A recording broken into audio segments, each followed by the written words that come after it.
Magandang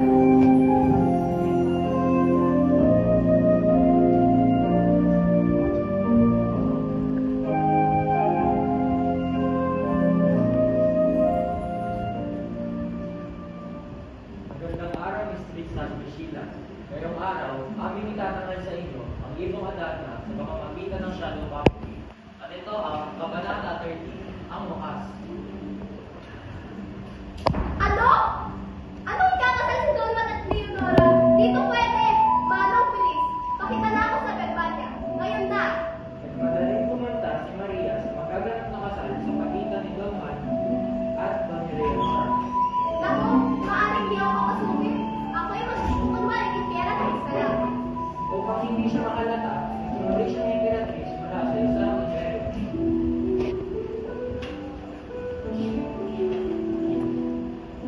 Payag ka bang ikasal ni Leonora?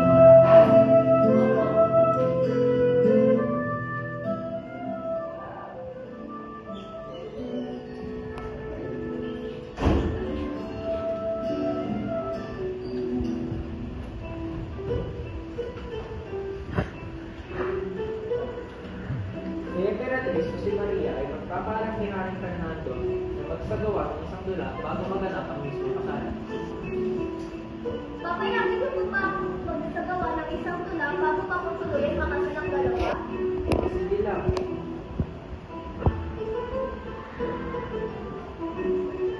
Si Imperatriz ay pupunta sa harapan at ilalabas ang frasco at babasagin ito. Ito ang praso na may naman na isa. Magsisimula na ang tula.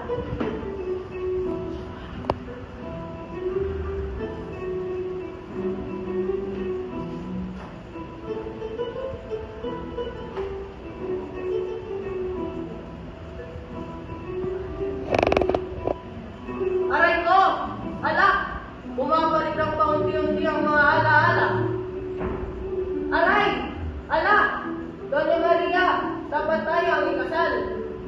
Si Imperatriz ay magtatanggal at magbalat kayo at ipapakita ang katotohanan. Ako ang hindi kakasal kay Don Juan. Ako.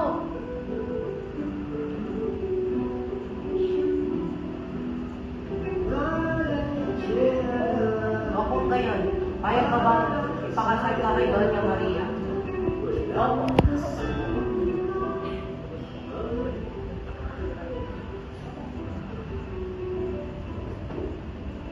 At natuluyan ng mapakasal si Don Juan at Doña Leonora. At dahil nawala sa kamay ni Doña Leonora si Juan, napilitan siyang magpakasal kay Pedro. Maaari bang sa akin na lang may pakasal?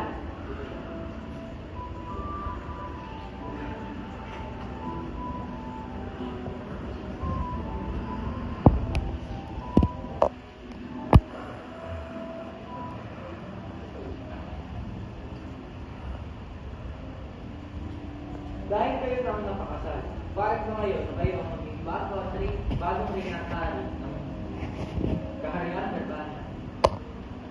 Nang marinig ni Don Juan ang iya ng hari, lumaki ang mata niya. Ngunit ang sabi niya ay, Salamat po sa yaya.